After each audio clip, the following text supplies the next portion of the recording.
It was later in life that Len Goodman found his soulmate, Sue Barrett. The couple married in 2012 in a surprise ceremony after 10 years together, and Len always referred to her as "my wonderful Sue." He had been married before, to his first competitive dance partner Cherry Kingston, before splitting after 15 years.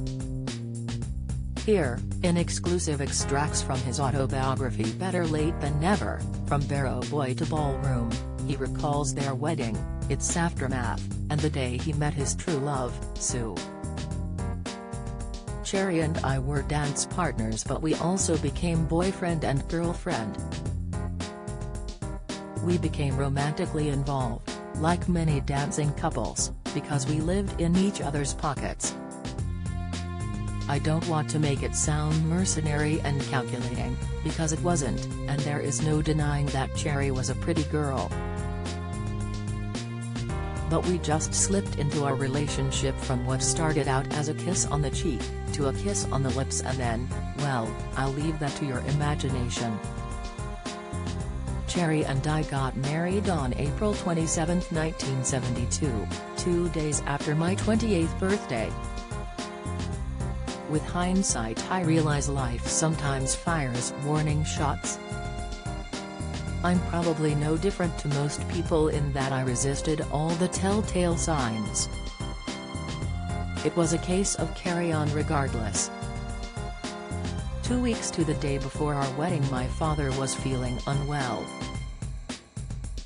He had pains in his chest. Luckily, he drove to his doctor's surgery as soon as he felt them. In the waiting room, he had a massive heart attack. Being there saved his life. 10 days before the wedding, Dad had a quadruple bypass, and 2 days later he was on the road to recovery, but still in hospital. I should have taken this as warning number 1, postpone the wedding. But things were too far gone, and I felt pressure from Cherry and her mum. Who could blame them? On Monday, April 24, we went to the church for a dress rehearsal, and everything seemed to go off without a hitch until the vicar dropped his bombshell, not that he intended to. "Have the bands been seen too?" Always the joker, I was back as quick as a flash. "We don't want a band, thank you very much, an organ will do." The vicar had a look on his face that said, "Very funny." The reading of the banns is a legal requirement for a church wedding. They must be read out for 3 successive Sundays before the wedding. "I'm afraid the ceremony cannot go ahead," said the vicar. At this point everyone turned to look at me as if to say, "Why didn't you get the bloody banns read?" I spent most of my birthday talking to what seemed like everyone in the Church of England at Canterbury, trying to get a special license. As I put down the phone to the Church of England man, it rang again. It was the Black Prince Hotel in Bexley where we were holding the reception. "I'm sorry, Mr. Goodman, but I'm afraid our kitchen has caught fire and we're going to have to move your reception." Finally the big day arrived, and after all the upset, rushing around and hectic time, I guess it was inevitable I had a hangover. I arrived at Christ Church in Bexley Heath at 2:45 p.m. and waited for the bride. She looked absolutely lovely. The ceremony went without a hitch. After a glass of champagne, everyone sat down to enjoy the meal. The starter had just been put in front of everyone when the maitre d' whispered in my ear,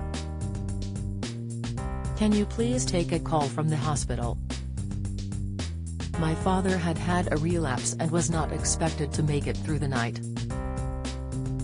Back at the top table I explained and said for everyone to enjoy themselves, but it put the mockers on everything.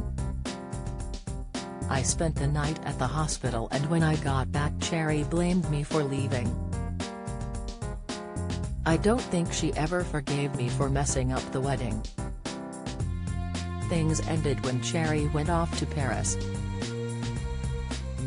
She had a car full of dresses and took her mum. The day after Cherry left, a friend called me. "Len, Cherry is going to leave you and she wants her mum to meet her future husband." "You what?" was about all I could manage. With hindsight, I knew that ours was a dancing marriage, one that lacked that spark of real love. Cherry was not the one and only, but it was still a bugger at the time. As the old saying goes, don't get mad, get even. Our house was about a mile from Cherry's mum's house in Bexley Heath. Over the next 2 days I took everything of Cherry's, all of her clothes, minks, jewelry, records, a nest of tables, and laid everything out on her mother's front lawn. A few years later at the golf club I noticed an attractive girl sitting at a table. I didn't like to stare, but I had a feeling I knew her. "Don't I know you from somewhere? Original or what?" "Yes, Len, you do. I teach dancing in Essex and I've seen you many times at competitions, but possibly you remember seeing me when I used to have lessons at your school." "My name's Sue. Sue. I tell you, if you're ever looking to change dance schools, give me a call. I'm looking for a good teacher." A few days later she called. Sue was brilliant. She worked every Saturday, and 3 days a week she would drive to Dartford from Southend at 7 in the morning, get the train to London and then after work take the train back to Dartford to work in the studio until 10 before driving home. After working together for 10 years, we discovered all our metronomes were in sync and Sue and I are very happy. Despite the fact Sue taught in my school, we hardly talked to one another. She would teach her classes and then go. It's so very different from the sort of relationships that develop in a more normal office environment. But sometimes things come along when you're least expecting it, maybe a bit on the late side, but my life is finally complete. I have had many wonderful experiences, but the best was meeting my Sue. She has been a brilliant help at the studio, especially during my TV life.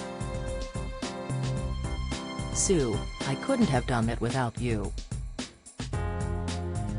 Better Late Than Never, From Barrow Boy to Ballroom by Len Goodman is published by Ivory Press at £12.99.